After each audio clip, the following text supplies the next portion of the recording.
For at Convo You Need to Hear podcast. We're finally back again. I know y'all missed this. Last week's podcast went great. Shout out to 215 Cooking, the Palm X, and AE Food Reviews. I mean, we're back in with another video. This is a long time coming here. You know, this is a long time friend of mine right here. 15 years plus. Played ball together, cussed each other out together, and all that. And you know, I just want to introduce him. Yeah, it's your boy Zay. On social media, on Instagram, only on Instagram, is ZWLV, so you can follow me there. So yeah. I mean, and this dude, he's a creative, and you know, this whole like platform is just trying to build up creatives. I mean, he do some spectacular stuff. He don't think it's spectacular, but I think it's spectacular, and I want y'all to know it's spectacular. So tell them about yourself, like what you be doing with, like what's your forte, what you specialize in? So yeah, I guess I'm a creative. I make rugs. I call them art pieces though. You send me anything, I turn it into a rug. And everything is handmade. There's no screen print or nothing like that. It's definitely me stitching every single fiber of your, or whatever you want, pretty much. Yeah, so basically he's saying you got a logo, you got anything, any art piece behind your brand, he can make a rug for you. You want a barbershop, he can make a rug for you. You want to... Don't be sending me anything, man. Yeah, it got to be real detailed work, quality work. Give me something that's difficult. Please, I'm tired of the little 1001 font graphics, man. Yeah. I need something challenging, man. So tell them like some of the pieces that you like made by hand as well. I mean, I got a Bart Simpson. I did Riley from the Boondocks. I mean, obviously I do people logos. Right now I'm working on this Mario Luigi rug, and then right now I'm looking to start trying to do some original art by myself. So yeah, that's dope. That's dope. So where do you see like your whole brand going in the next 6 months to a year, or even 2 years? I kind of want to do art shows. I know my art is different. A few people do rugs, and that's why I want to market them as something different, market them as art pieces. You know, I'd rather you put the rug on the wall and it becomes a feel-good piece where people come up and touch it versus somebody stepping on it. Yeah. But add some value to your art and stuff. Yeah, like pretty much, yeah. That's dope, man. And like, I remember when you first told me about it, it just was like, I said, yo, I don't know nobody, I mean, but this like in my life that made rugs by hand and stuff like that. That's why I told you to stick with it, and like, you know, it's really something special. People gotta realize that you realize all of that type of stuff like that. So like let's talk about your upbringing though. Like where are you from? I mean, what made you to be this rug creative? I mean, well, I'm from around the corner from you. You know, I mean, we literally a block apart. Literally. Yeah, we ain't gonna say the location though. I just say Southwest. But you know, my upbringing wasn't hard or anything like that. 2-parent household, 3 other siblings, traveled. I mean, life was good. I mean, I can't complain, honestly. As far as like why am I creative and all that kind of stuff, I don't know. I just think the feel for wanting to be different, just drew to me. I really want to act. That is like the goal. Okay, for real. Okay. I want to act like bad. Model, I don't know. I don't think I'm you know, handsome enough to model, but you know, who knows where that'll lead me. But yeah, I just think I don't know. It's hard, like to say where it came from, because my parents aren't really creative individuals. You know, neither of my siblings. You know, I got sisters that can sing, but that's just like that's something new that we just finding out. Okay, all right. You know, so I don't know. It's really hard to tell where it came from. Yeah, man, we all grew up together. You know me. What made me like start my brand is like I was in high school, and like I graduated during the pandemic and all that. And I'm like, yo, like I see people losing their jobs and stuff, and like, cause you know my main goal from the age 13, I wanted to do radio. You know, me watching the Breakfast Club every day after coming from school and seeing like Sharpen, cause like Sharpen was the person like I looked at like, yo, he really like is holding up a whole radio station by himself and being himself. Like being his own brand and stuff. And you know, I like to talk about sports, arguing about sports, music, everyday life issues and stuff.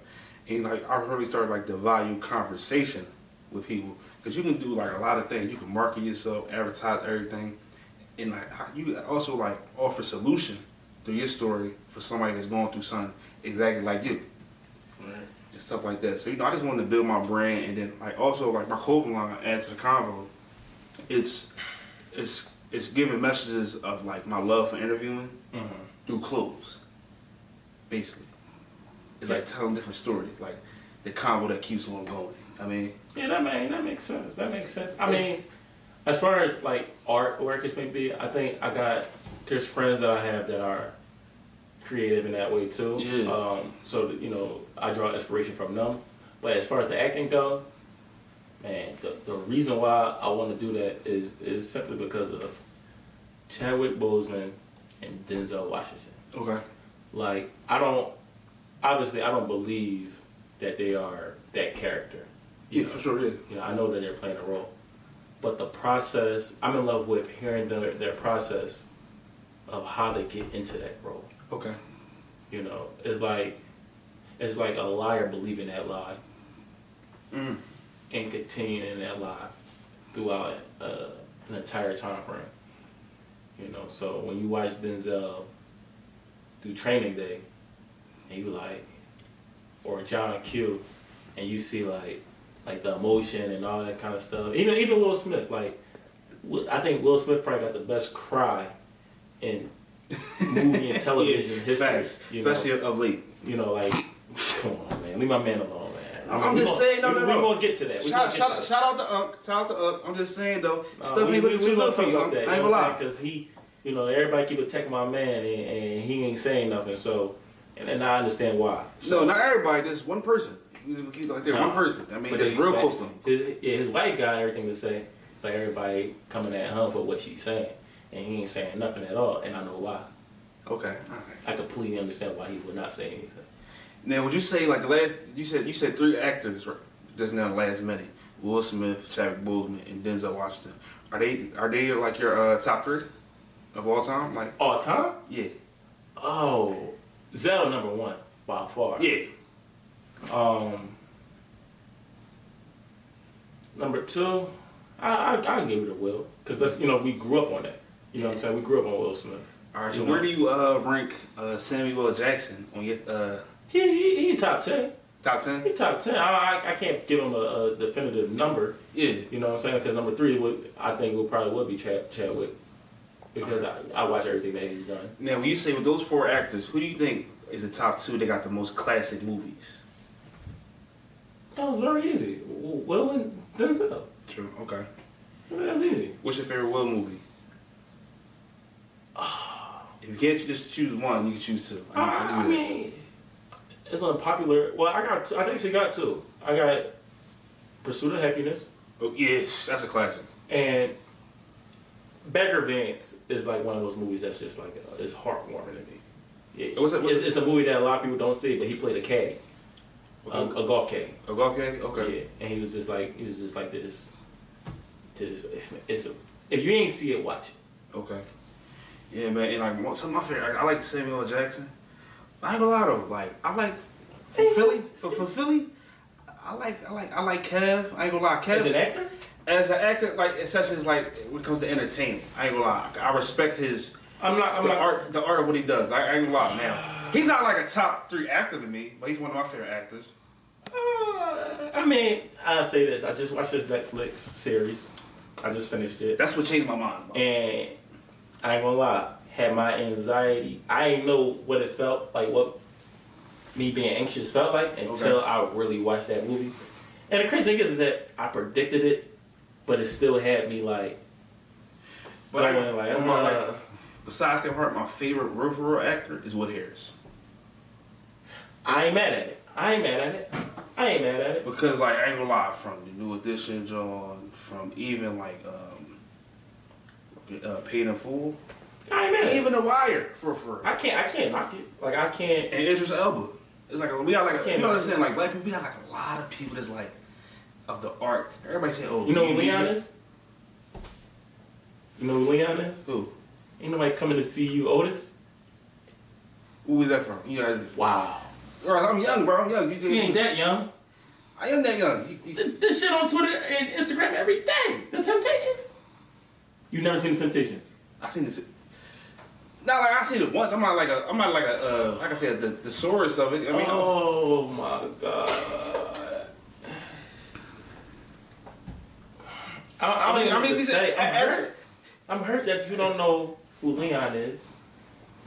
He played on Above the Rim with Wood Harris. Oh, Sean, you showing me either you making me feel old or like how much you really expound? I know all this stuff right what you expound for the viewers because they might not know. Now you gonna try to push it on the viewers. He try to push it on the viewers. No, this is an educational type of field and a type of interview. I mean, we're trying to impact. Leon is first of all, as an individual, if you ever watch his interviews, he's like the damn near the smoothest person I've ever seen. Okay. You know what I'm saying? He like can go ahead with a sweater, real subtle tone, like Billy D. You know what Billy D. Williams is, bro? Yes. Okay. So he got like a Billy D. Williams vibe to him. But when I was a young boy, when I was like, I'm talking about every day when I was in kindergarten, first grade, I would come home, do my homework, and put on the Temptations. Okay. I know every dance move, every song, and every word that's in that movie. If you don't like people saying words of a movie, do not watch The Temptations with me because I'm going to do. I'm gonna act. I'm not going to just say the lines. I'm going to act and everything. Ain't nobody coming to see you. Oh, this you wish you could work it the way. I'm gonna say it the exact same way he said. Yeah, so in that case, man, we gotta get this man on the big screen quick in a hurry. And I think that's why I want to be an actor. So like, what type of role would you say that you would like what's like your dream role to play? My dream role? Like is it being a drama or a comedy or like a real love type movie, lovey-dovey type movie? My dream role would be any role because I ain't never do a role. Okay. So once I get, God willing, I get my feet wet into the entertainment industry. Yeah. Once I start building a portfolio and get my feet wet, then I'll be able to be like, I want to do this, I want to do that. But right now, I'm willing to do anything. Okay. You know. So would you like try to say like you just start off with like a nice little webisode like on YouTube or something like that? Anything to give me experience. You know, because us from being from Philadelphia, we got like a lot of like legendary webisodes. You got like The Bid. Everybody used to watch The Bid when it come out. That's 2012, 2013. Yeah, but you said a lot, so you gotta give me something else. I know. I remember The Bid. You know what I'm saying? Because I remember The Bid. You got Undefined. Undefined. Yeah, shout out to Wolf of Wall Street. Okay. I know what you're talking about. Yeah, they had the city on. Now I ain't gonna say they had the city on lock, but they had like a lot of viewers in it. Yeah. It lasted 2 seasons. I think they about to come back with it. Yeah, so allowed 2 and 5. Yeah, we did. I don't consider that what. Why not? Okay, I guess you can say it's a webisode. Yeah, me too. Then Yeah. People tuned in. People trying to make their voice like this and everything. But that wasn't like season based though. Like you know, it was had season 1 videos. I mean, yeah, random videos, but still entertaining and yeah, it still was popping though. You know, had an impact. So like, cause you're also a sports guy. You're a former athlete. I mean, and all that. Well, I don't want to say I'm a former athlete, but you played for a sports team though. I played sports. Yeah, I played sports. So what was your favorite sport growing up? Basketball. You know, cooking the entire Ridgewood and Pent Ridge. You know what I'm saying? Cooking me? What you mean cooking me? Come on, Sean. Don't do that. That's not good. Mind you, yo, we have a 5-year age difference, right? So how would you ever cook me? I'm 5 years older than you. Everybody know my spot up corner 3 was deadly. That was it. It was effective. That was all you had. It was effective though. But if you stop it, then what you doing? But still, y'all wouldn't leave me open. This is from me being 11 years old. They wouldn't leave me open. 11 years old. Because you can hit it. But that was it. We had like a lot of memories. I remember we went to the Convos camp. I was a young boy. We did. You was there actually. Yeah, I was there. I forgot that you was there. I just thought it was me and Bo. I mean, and then like that was an experience. I mean, they knocked on my door like 7 o'clock in the morning. They said, "Yo, shit's there." I'm like 11. I'm still sleeping. It's a Saturday morning. It's cold as hell that day. Yeah, it was cold as hell that day. And I ain't gonna lie. And I think we all played like trash too. Yeah. It was a Gerard College. That was a real. If that's like footage ever comes back, I want to apologize for the feats I had on my feet. I ain't gonna lie though. I had some. I don't remember what you got your picture still? I think it's in my basement. Cause we all had got magazines. We was on magazine cover. I was like this. I had this brown shirt on. I had the goggles on my head like that. I had the goggles on. I got two of them. Tell me it was about having like goggles and playing ball, especially high school ball. Having what? Wearing goggles and playing I'm basketball. not talking about that. It's a worse experience though. Like, that was a terrible experience, man. My dad would not buy me contacts for nothing, man. I had to wear these tinted goggles, had me looking like Blade. Man, every game, whether it was home or away, man, I got to hear the crowd. Man, it was horrible, man. I did that for 2 years in the 11th grade. I was just out there playing blind. No, man. You know me, I played for the city school, so I was my former school and all that. And my 9th and 10th grade, I had waves. And I had the Jones, you had to connect right here. So that shit, like, that shit fucking the back of my kitchen up and all that shit, like, I got a brush after, it was like, get home from school and shit. Yo, that shit was crazy right here. Fucking the back of my kitchen. Yo, my shit was like this. I'm saying, it's all standing up and all that. I mean, it's crazy. Yo. It was bad experiences though. Man, goggles is horrible, man. I heard all, man. Cyclops, James Worthy, man. Kareem, nigga screaming out Kareem when I was shooting, bro. I heard everything, man. Goggles, man. If people from my high school, they call me Oz. Yeah. That's my nickname, Oz. And everybody be thinking it's because my name is Isaiah. No, it ain't got nothing to do with that. It all got something to do with them fucking goggles. It's crazy. He know me for longest. He remember I didn't used to wear glasses. I used to wear glasses till like 13. My sight got really bad. Man, as soon as I got to like going towards high school, like my sight got really bad out of nowhere. I might be the best hooper you know. I'm just gonna be honest with you. I'm just gonna throw that out there. I might be. I'm definitely in top 5. Top 5 what? Childhood hoopers? No, you're not. No, you're not. Who better than me? That we know. That we know. Hey, don't lie. Son better than you. Sonny? Yeah. Are you serious? No, I'm about to say, you saying that with a no, you're like childhood hoopers? Nobody's better than me. You're not the Who better than me? Anybody you name, I bet you they can't beat me now either. So go ahead. Craig used to cook you back in the day. I ain't gonna lie though. You know that's like a soft spot. So I see what you try to do. I see what you try to do there. I see what you try to do. No, but what does he do better than me? Turn around jumper. He was. And then what else?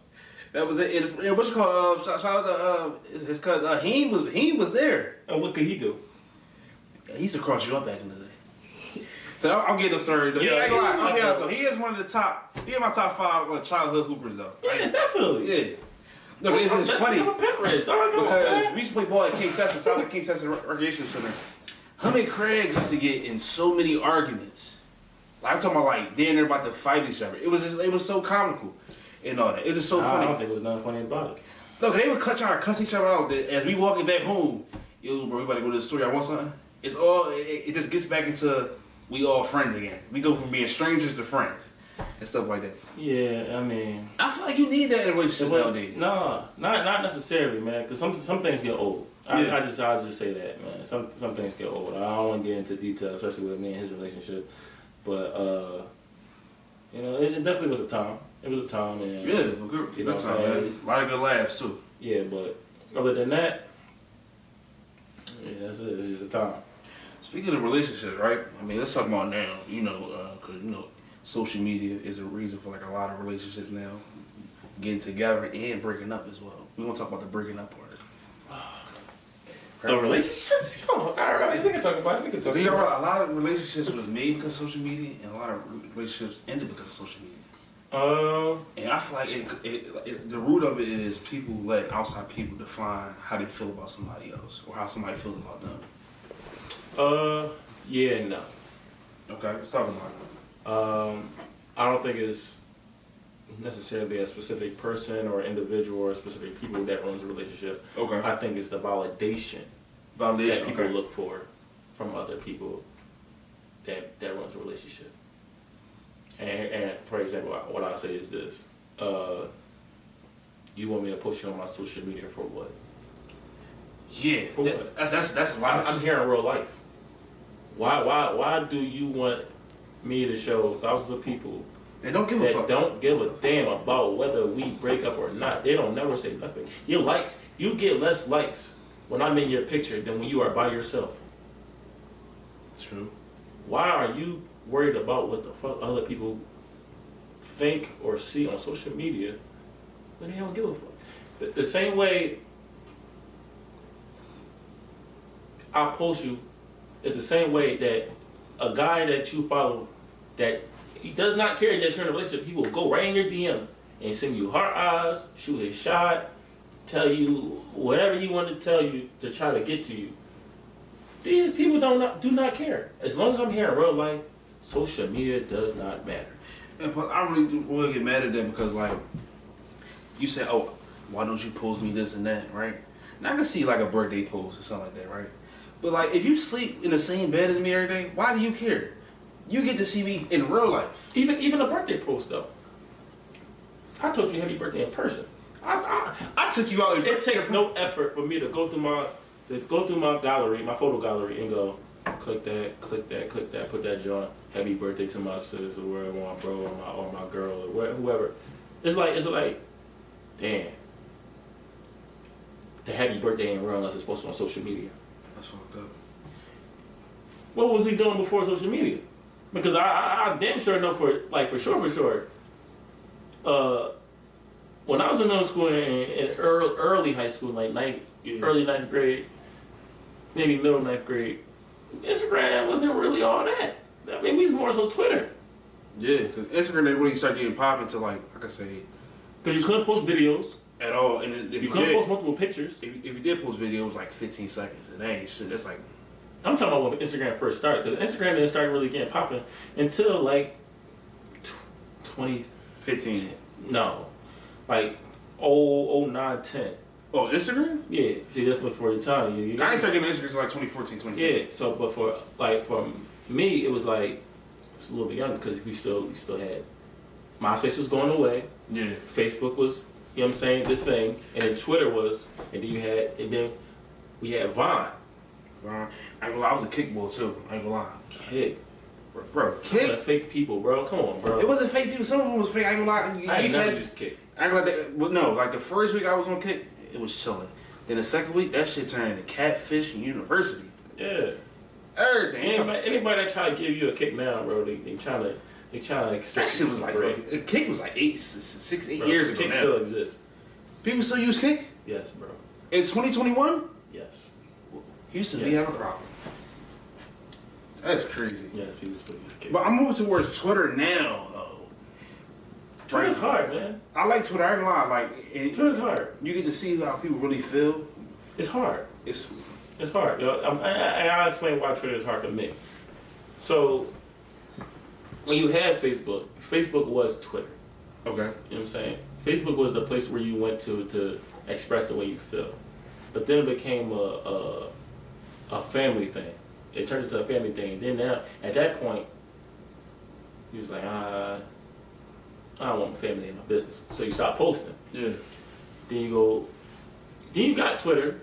And then, there was a time where I was on Twitter heavy, and I'll post how I feel, where it may be. But then when Instagram took over, and it was just like a picture and a caption, and a hot caption, and you got stories and all that, what am I doing now on Twitter? So now it's like, I got a Twitter. I cannot post on it. Like, I can't see myself saying, had a rough day. Like, or posting some bars where it may be related to what I'm going through. I just can't get to myself. Like, I can't get to it.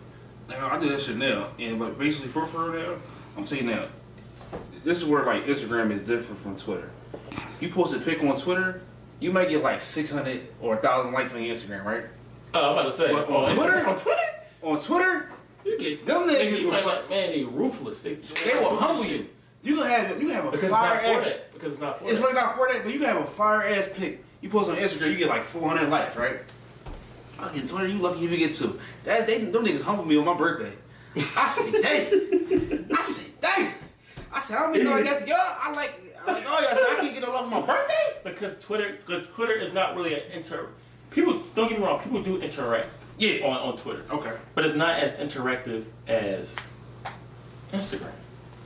Instagram is very simple. All you gotta do, somebody posts a story, all you gotta do is swipe up and you can type whatever you do, or you could click an emoji and it's send that reaction or where it be. It's more convenient. Yeah. It's much more convenient. And then also you can tell like you got Vantage mode. Yeah. You got just delete it. just a swipe. Or archive it. I mean, Archive. No, you can't archive messages. Oh yeah, you But you like posters and stuff. But you could move that shit to the general. Yeah. You could, depending on how your page is, you get message requests and all that. With Twitter is like, what are we talking about? You all you doing is sending tweets or if you're not really knowing, it's not right. Really it's not that. Not what it is. And TikTok taking over. Yeah. TikTok, I can't get with it. I'm not. As much as I want to be behind the camera, I can't get behind the camera. Look, I'm gonna start trying to like interact with it. You know, me being like trying to grow my brand and stuff, like trying to promote my clothes. You really can promote your stuff. Like, I ain't gonna say it's overnight success, but like you really can reach a lot of people with just one post on that explore page and stuff like that. Yeah, like I'm moving towards the reels now, and now I'm about to move towards like not even trying to like sell stuff, but me just showing me having fun in my product and stuff like that, and promoting it in different ways, finding different like avenues and different things. I like a wise person told me like at the seminar, there's no such thing as like a bad product. And I say that as like people say, oh, say I got these hoodies, right? Say I don't sell none, right? And I only got like 600 followers on the gram. That don't mean it's a fucked up hoodie. That just mean that people, like a lot of people that just didn't see it yet. And it touched the people's eyes that, oh, they would desire of this color scheme or this type of hoodie and stuff like that. Like say your rugs, right? So you say nobody copy your rugs, right? That doesn't mean your rugs is ass. Just the right people didn't see it yet. That's true, but it gets discouraging because I did a rug, and I think I probably got I'm probably in between 700 and 800 followers on Instagram, right? I ain't really big on followers. I don't care about it, right? But when I did this rug, it got 5,000 views. 5,000. Yeah. And it's probably, I'm probably, it might be 7. I'm not sure. It might be a different video than I'm thinking. Yeah, okay. I probably got like 5,000 to 7,000 views. Not one single person broke a rug. Not a family member, not a friend, not a stranger. But inquiring about a rug? Oh, you get those all day. Yeah. So it's just a matter of like, what you said, maybe the right person didn't see it. But it's also a thing of, it's not a must that I have that. Exactly. And then like with me selling clothes, right? Like, I get like a lot of like people say, "Oh, that shit's fire. That shit's cool." And we got to realize this though. People used to get they about to purchase, but I only look at it now as I don't even respond. I look at that how can I say? I look at the transaction on my website or my cash or that invoice getting returned back as it's there. But I appreciate all the compliments though, because I put hard work and effort into my stuff, so that keeps. Yeah, I mean the compliments make you feel good, makes you feel like what you're doing is right. But when you don't get those orders and when you invest in your time, because that's what people don't understand, that yes, I'm selling a product, but I'm selling you my time. Yeah, you know what I'm saying? Those rugs that I make, that's not an hour thing. That's not a 2 hour. That's a 2 to 3 day process. Yeah. You know what I'm saying? And I try to make it happen. I try to get you your rug as quickly as possible. I tell people 1 or 2 weeks for your rug. I get it to them in less than a week every time. But it's not a demand product, so I go months or weeks without making a rug because it's just like, well, I'm about to use my time to do something that. Yeah, till something. You know what I'm saying? Till something show up. Yeah. Till something show up. So it is what it is though. It's not one of those things that like it doesn't bother me. I understand it. Do I think rugs is going to be something that I do for the rest of my life? Not really. Okay. It's a skill that I picked up. It's a hobby. If I could profit off of it, great. If not, even it's still great. I have a skill. Yeah. And when I do have kids working, I'll teach them that skill. And if they could profit off of it way more than I've ever had, then hey, I've done my job. I did what I needed. Like what keeps me going, a lot of people don't know that. I ain't tell a lot of people. I got a cousin from Baltimore. I think you met Kadari before, and he put me in contact with Milana and stuff like that, right? And like he used to do her screen print back in the day, like back in 2012, 2013, and like he said, bro, cause like this clothing stuff, it takes a minute to get on. Yeah. Especially in this generation now, because like a lot of people now it's oversaturated. It's oversaturated. There's a lot of people that do music out here, right? A lot of them trash. Let's just start there. A lot of them is trash. Some people do not need to be making music. You've been doing music for how many years, and everything sounds the same? You don't need to be doing music. I understand, like, people have to understand that just because you have a love for something doesn't mean you gotta do a specific thing. You can learn how to make beats. You can be an A&R. You know, you can do different things in the music industry than be a rapper or a singer. If I can't sing, why am I singing? But I'll write songs. That's true. But and another thing is, it's all about, it's subjective though. Because, you know, it's a lot of people that probably, music I don't like. But it's a million other motherfuckers that body shit. You absolutely they want want that. I mean, it's like the new age rappers now. I might not like, shout out to this dude, shout out Lil Pump. I might not listen to his music, but it's 3 million other people that's gonna buy his tickets when they drop, buy his music, buy his merch. So it's all subjective in a lot of ways. No. So I would never tell somebody. I will. Stop making music, you're trash. I will. You know what I'm saying? Do something different, man. Because it's just, let me stop. I ain't, because I'm not a dream killer. But if you're gonna do something, go all out. You know what I'm saying? If you're gonna do music, network. Don't just stay on SoundCloud and record videos and post them on YouTube but you just staying in the house all day. No. Put the work in. Because just because you got a little cat in the hat rounds working doesn't mean that you can't meet somebody to help you develop into damn near Shakespearean bars. You know what I'm saying? Like, yeah. So, and that's where I get frustrated at. Because I know people who rap and don't travel. Never did a show. You know, anybody can get it. Trust me, I've seen it. Anybody get a show. Yeah, if you got the right people. If you network and you save your money up to pay for a spot or where it may be, wherever, it can happen. But I hate the stay in the house goal getters. I really do. I can't stand like it. people always business like you just expect something to fall from the sky into your hands. It's never going to happen that way. You got everything that you want. You got to go get. And that's like we're running a business too, right? Like, I see a lot of people now. They want that I know you price and stuff like that. And you know, as like because you know me, I work a 9 to 5 job. I do 12-hour days, 4 days, sometimes 5 days a week. And you know, like I know shit costs out here. I know people got rent to pay. So when it comes to like any person, like say like a videographer or something like that. The person that like record my stuff, I know he has stuff he has to tend to, he has responsibilities. So like, it's like you just agree on the budget. People just like want that like I know you price or I'm black price, just like you price, same age price on the come up. Or they want some free stuff, like some of the clothes, right? People want free stuff and all that like stuff like that. But my whole thing is if you don't have like no influence or like you don't have like no people around you, or you're not in that space where you're not like known and stuff. It's not gonna really make sense. Like a lot of stuff has to make sense. Yeah. So I respect the my price is my price thing. Like with promo, some people might have a certain price. The price is my price. But you can respect it, but then like you can't get mad. No, you can't get upset. You're not forced to pay that. You know what I'm saying? It's your choice if you want to pay that. Yeah, you can't tell somebody what their value is. Yeah, you cannot. But some prices are horrendous. Okay, give me some examples. For example, what's the dad? LeVar Ball. Did you see the new stickers that he got? He just dropped some? Bro, they look like McQueens, and they're an uglier version of the McQueens, and you have to pay more for them than the McQueens. But he paying starting like $800? I think it's more, bro. Like a stack? Yeah, I think it's a stack, bro. Even when he first dropped, your sons play ball. Y'all drop a basketball sneaker.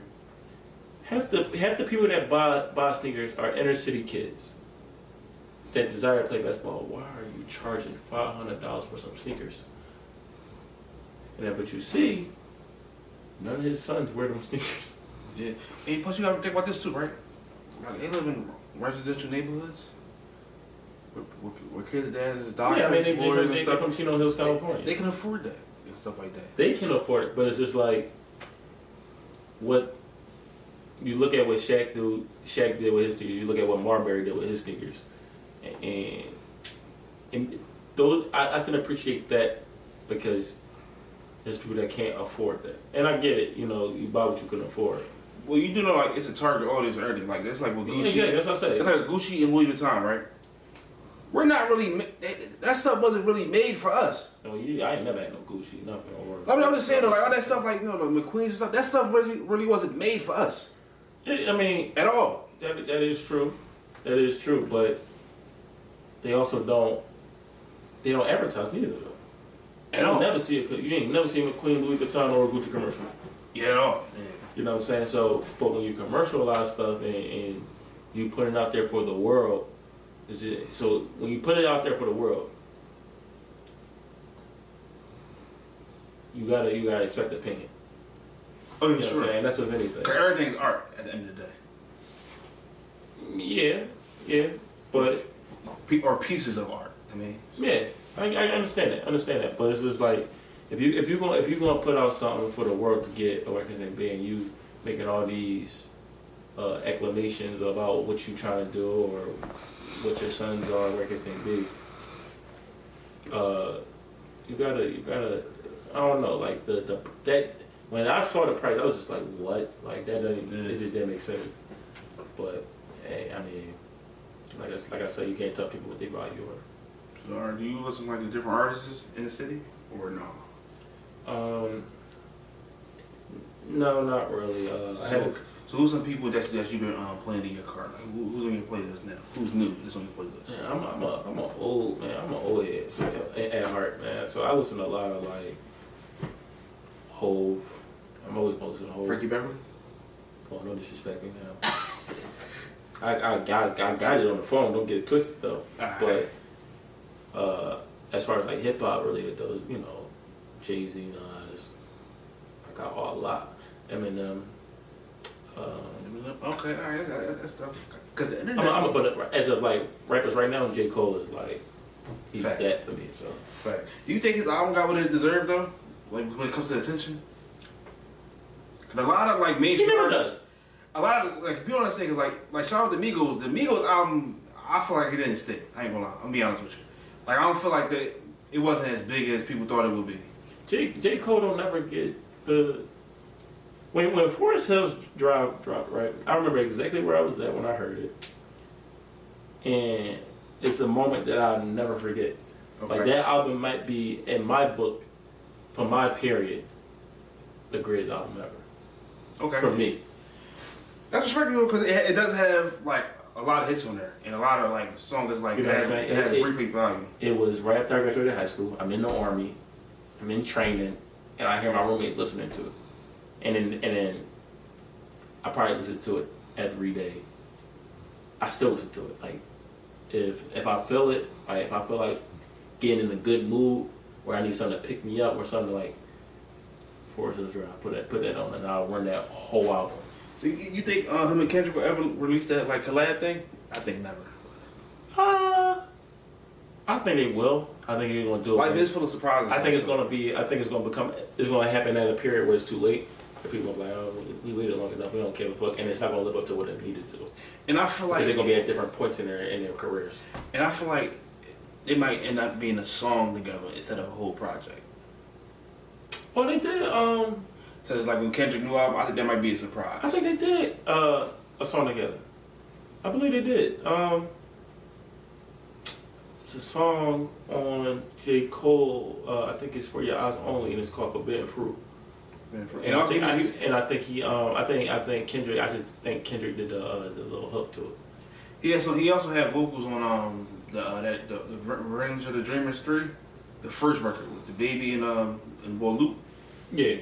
And stuff like that. Yeah, I think so. But I mean, like I said though, I think they're going to end up, if they ever do an album, I think it's just going to come at a period where it's just too late. Their bars are going to be on completely different levels because they're going to be at different times in their career. Yeah. If this was 2014, 2015, I think that was the time to do it. because they were both like on some stuff, like they was on some shit. So, but now it's like Kendrick more seems like Kendrick more on the activist side now. Cole, he more so focused on seem like legacy. What it seems like, so you know, it's just different points in their career. That's fire though, man. Like what they doing is like they at a high level and still doing it. People don't understand like being in that game for like 10 years plus. That's crazy for real. Cause you got a lot of people's careers last like a whole summer or even 6 months or even a year and stuff like that. I think for me, if Cole and Kendrick ever do an album, I'm comparing it to Watch the Throne. That's gonna be the standard. Like it has to be as good as Watch the Throne with Ye and Jay. Speaking of those artists, right? I always had a question for people that like how to artists. When it comes to ghostwriting, right? Hold on, I feel so bad because I didn't mention Kanye West in my favorites. He's my favorite ever. Okay, now So, do you discredit Kanye? No. In a way, I don't discredit Kanye in nothing. He's the GOAT in my eyes. He's the GOAT. Okay. What's your favorite Kanye West album?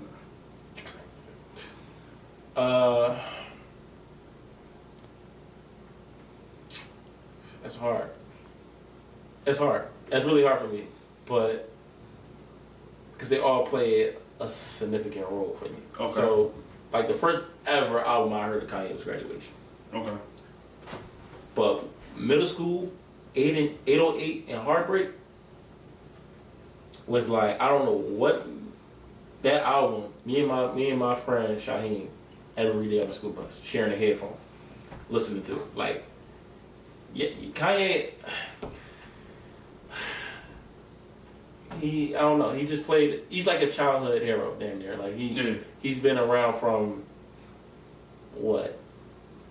First album dropped 04, so I probably 9. He been around for like 01, 02, because he did work on the Blueprint. I think the last great album they had, well, you gotta watch The Throne, but that was with Jay, and then before that I think it was Dark Twisted Fantasy, or it might have been after. I'm not sure. I don't remember the timeline on which dropped first.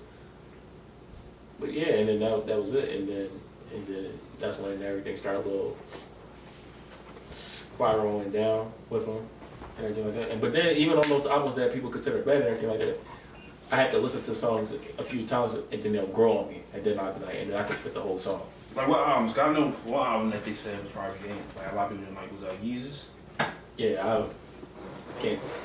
That's crazy because that might be what people say is the worst album. I didn't personally like the album, but there's a few songs on there I can't, but I won't be able to tell you the name of them. Like with certain artists with me, I don't feel like I would like say like an artist like Meek, right? I wouldn't say like he'll have like a garbage ass album, but I don't would like Meek. I'll be the first to say it. I don't like Meek. Cause we had arguments about this, but I would say like his album like Expensive Pain, title was fire, but like compared to his other work, his favorite album by him, to me is Wins and Losses, and then the first one is Dream, first one. I'm not gonna say I don't like Meek because there are songs that I do like of Meek Mill's. Am I a Meek Mill fan? No. Will I ever go to a Meek Mill concert? No. Will I ever go to Powerhouse just for Meek Mill? No. Like, that will never happen. If I see Meek Mill, will I ask him for an autograph? No. Will I get a picture with him? No. Like, I don't know what it is about the boy. I don't hate him. Like, I don't, like, I want to sock you if I ever seen a person. Never, nothing like that. It's just, I don't know. Just don't. It doesn't do anything. That's what for my ears. Like I feel you on that one. I feel you on that. Music. It's just music. Cause I know one of my other favorite rappers that's like, I ain't gonna lie, I ask for a picture. I haven't been there. People, you say I'm on fan shit and all that. People in the comments will say that, but like Joey Badass, that's my nigga. I like Joey Badass the actor. He's fire. I like Joey Badass the actor. Freddie Gibbs is fire. But then it's one of my he's the rapper that's in my top 3. Jadakiss. I like Jadakiss. I wouldn't be mad at that. I can't get mad at the Jadakiss. Cause you can honestly say that him and Fab is like from like the late '90s to the early 2000s to now is like one of the like you say top 5 consistent rappers for real. Cause you got to realize a lot of people in the early 2000s and late 90s, we really don't care that they drop music. For me, when it comes for me when it comes to entertainers, I look beyond like their I like people I like to listen to people in their interviews and see how they are as people. Yeah. And then that's how they grow me. Like for example, Method Man, right? Method Man is a legend by far, right? But if you ever hear him talk and like just do an interview or whatever it may be, to me he's like the example of like just like a man. Like I don't know what it is. I don't know if it's just like the way he just deliver messages or work it may be, but like it's just the morals and values and shit. Yeah, like it's just like it's like damn, this motherfucker don't say nothing wrong. Like that's like everything that motherfucker say is like damn near I agree with. Okay, yeah. You know what I'm saying? It's not thinking because I ain't a fan. Like I'm a fan, but I'm not a fan. I like the actor more than the rapper. Yeah, but, I'm glad you said that phrase, right? I like to say this in every episode, right? When it comes to the term dick eating, right? I'm the no, cause we're from Philly, right? And I had to tell people like, bigging somebody up, showing respect. That's like I see like one of my camera guys right here. He posts like his pictures and stuff. Mm-hmm. Put the fire music, bro. That shit hot. Like I see one of my other bands, he do music. I say, yo, bro, that record. I don't think that shit hot. Then like you just say, yo, big somebody up, you know that. Like say you in the comments. Yeah, right. Fire music, bro. That shit hot. Keep going, bro. Keep doing your thing. I wouldn't consider that dick eating. Because a lot of people use the term dick eating not to really as an excuse not to show love in public. No, I use for me, dick eating means you support people even when you're like you're supporting somebody even when they're fucking wrong. You're dick eating. That's dick eating. Like you just somebody kill somebody, free him, or you just dick eating because you clearly see it in the video that this motherfucker just stabbed 3 women, but you still saying free him because he's a celebrity working, hypothetical because that's not a real situation, but it's like that's dick eating when you just support people just to support. Yeah. It's dick eating. I feel like another term dick eating to me is like another form of like definition is like trying to sabotage somebody's blessing or like a good movement or trying to sabotage somebody's peace. Do you feel like when it comes to the persona, they try to like maintain, it gives them a limited shelf life? Such as like, I feel like now with artists in Philly, they giving, how can I say, the more Chicago type of like vibe of things when it comes to their music. When it comes to ops and stuff like that, like. I mean, I think some guys that rap, they really are about that life. Yeah. And I think some people. I mean, Philly is so small. It's so big, but it's so small. Yeah. That even if you're not in that life, you're in that life. You know True. what I'm saying? You may know somebody that's got ops working in being, you rapping about their life or working in being, or you connected to somebody, and when you got your clique or your group of people working in being, something happening to them or anything like that, you feel that. Yeah. You know what I'm saying? And then and that shit, that's pain. That's a real thing. So, and then you rap about it, work as may be, and you bring their names up in it, work as may be. It puts you in that situation. So, I mean, it can go either way. I mean, some people could be lying, some people could be telling the truth, but do you really know? Yeah, you never really know. You never really know.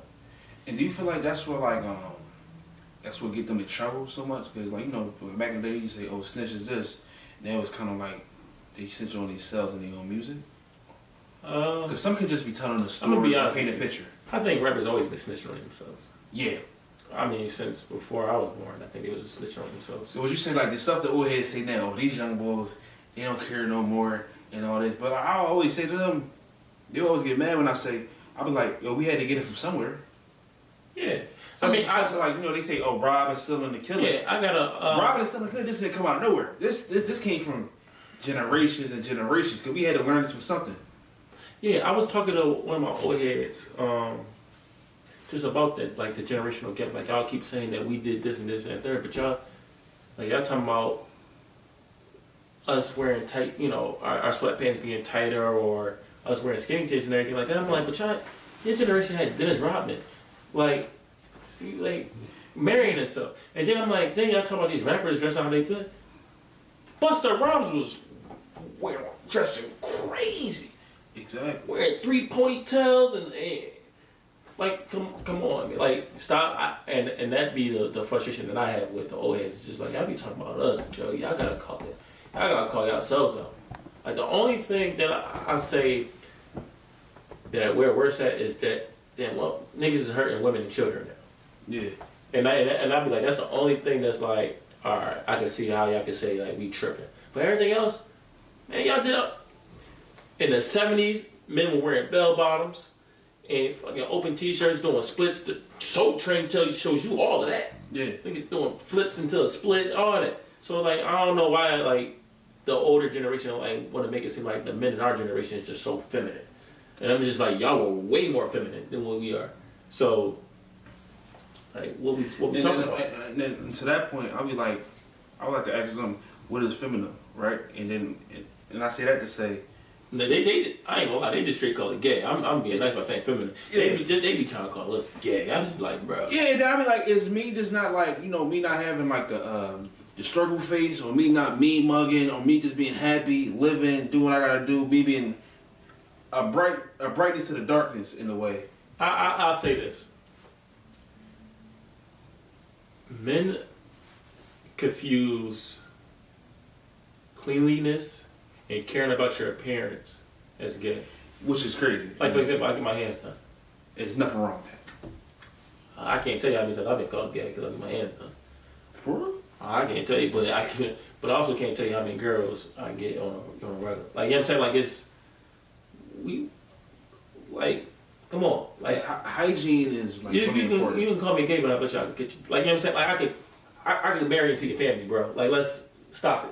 And I be telling, like, I was in high school, right? I used to tell my mans and them,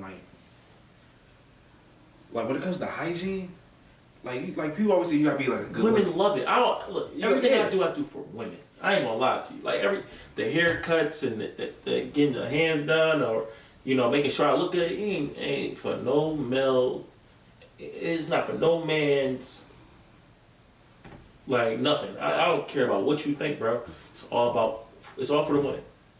But like I got a girlfriend or not, when I go out and work with me, I don't want no girl out here talking about something like I look like a bum or working. No. Yeah, I look like I'm about something. You know what I'm saying? Like, yeah, everything I do is for women. Cause one of my big bros told me, he like 30, 32, right? He said, a girl's gonna remember how you smell more than how you look. In the face. That's a fact. And I didn't think about that. I said, yo. I can't tell you how many times I've given a girl a hug, work as baby, and they low key don't want to let me go. I rather like have a girl call me ugly than say I stink. I ain't gonna lie. Cause like it's like it's like your facial features, you really like. Everybody gonna think you ugly, but everybody gonna know you stink. That's a fact. Yeah, cause I say this like when it comes to facial features, you really can't change that. But like when it comes to physical appearance of your body, you can change that. But like how your face is, you really can't change that unless you get surgery or something like that, or do some unnecessary stuff. Or you grow a beard. Yeah, grow a beard. You grow a beard, man. That's like a saving grace right there. Look, I got a lot of chicks that's my friends and stuff. They said from when I was a freshman, I had no facial hair, to now I got something. It's a big difference. Yeah. Oh, it's there. But it's just really crazy how things is, because like it's different opinions with everything. Yeah, I mean, somebody's always gonna have something to say. Somebody always gonna have something to say. Yeah. But when you confident in yourself and you know who you are, and shit don't mean nothing. Cause me getting older, like I'm 21 now, and getting in the working world, I had to realize a lot of people gonna put their fears on you and stuff like that. Yeah. Such as like me trying to like build my own like clothing brand, have my own media network and all that, and just doing things like such as like helping like different artists with music and stuff. I help Ghost Ropes and stuff. I mean, one honest company, with her artists and stuff. I keep it on the low. But like, you know, it's like, I also, right for minutes, I'm trying to be a rapper, bro. I'm trying to get out of it, you know what I'm saying? You got to send me that invoice first. You got to send me that invoice. What's that? I ain't going to next year. I ain't gonna lie, we can get in the lab right now. We do like a nice 7 to 12 songs for a nice little 5 mil. But anyway, like I was saying. What? Me? 5 mil? Bro. Woo! Bro, yeah, You must be. no, just give me a beat selection. Must be a writer, huh? No, give me a beat selection. I'm gonna have you picking the Trey songs out here. You alright? He made me the panty dropper. You gonna be the card number dropper. I mean, mess around with me. I'm just saying. Oh, alright. I hear you. I'm just saying though. Yeah. But as we come to the end, right? I guess I'll be writing my own songs, but go ahead. But as we come to the end, right? And you know, at the end of every session I have a creative on, I like to just say, what do you want to happen after this interview in your life? Like, what's some things you're working on? What's some things with yourself? It might not be sitting around business, but you as a person, because we're all still young, right? You know, we're not over like, I don't care if you're 30, 40, we're all still young when it comes up to hear this. How do you want to try to develop yourself in the next 6 to 10 months? Because we're in November now, and 2022 is coming. I mean, so you know. What I'm looking forward to and what I'm trying to accomplish is I need to travel more. That's first and foremost. It's been a minute. I don't think I've been I've been DC, but other than that, like as far as like hopping on a plane, it's been a minute. It's been a few years. Yeah. So I think I'll be taking a trip maybe in the summer or where I can maybe hopefully earlier. So you got any places in mind or like? Well, for sure I'm going to DR. Yeah, okay. In the summer. And other than that, I mean, I don't. Nowhere specific, but you know, I go where I go. I've been out the country before, so I've been places. So, you know. Like I said in episode 2, like I really want to go to Cancun. Yeah, you should. I really want to go. I really try to travel at least once a year. I'm trying to get in that space. You know, when I finally move out from leaving my folks, you should. I'm trying to at least travel once or twice a year if I can. You know, and just trying to experience. You should. I ain't trying to see Philadelphia every day. I ain't gonna lie. It's and like you know, this is a city I really love, but it gets depressing. Because you know, growing up where we all grow from in the cities and all that, so you know. Yeah, you definitely should. Cancun was fun. I went when I was a young boy. I went when I was like 16. My parents took me. It was fun. I couldn't do much, but I still enjoyed myself. And for sure, the most memorable part of that was the food. Like everything just tasted different. I recently went to Jamaica for my 21st birthday back in June. And you know, it was like a real nice experience. You know, it was like my first time out there. Mm-hmm. My parents got married out there in '97. Mm-hmm. So you know, it was like a real nice experience out there, seeing the view at night. And it was like on the balcony, it's just so peaceful. Mm-hmm. You know what I mean? It's just so peaceful. You just like looking at it like, yo, I'm trying to have this. I'm trying to do this more than once a year. Yeah. You know I mean, I want this to turn to be in a reality for me. You know what I mean? It doesn't like be like a normal thing, because a lot of people don't go out like that for a lot of people just stay in their crib or just stay in their city. They might go out of state sometimes, but not many. I'm really trying to like go places. So like when it's time for me to leave this earth, I'm saying, oh, I've been here, I experienced this, I had this type of conversation. Let me ask you something. You ever do a vision board? Vision board, no, bro, do it. It's a real like. I made a vision board maybe 2 years ago. 2 or 3 years ago, I made a vision board. And everything that on that vision board happened. Damn. And I didn't even realize it. I made the vision board, I put it up, I don't even look at it. Don't even look at it. And I'm talking about, I can tell you what was on my vision board. A spot, my own spot, I had a car, I had a new job, I had a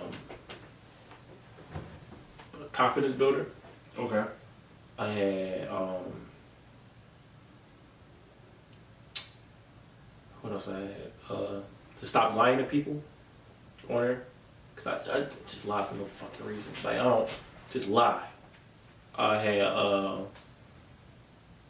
and the only thing that I had on there that didn't come to me was I had a check for a lot of fucking money on that. I ripped out a check. I wrote a lot of money. I'm talking about a bag. And that's not saying that it's not going to happen. It just hasn't happened yet. Yeah.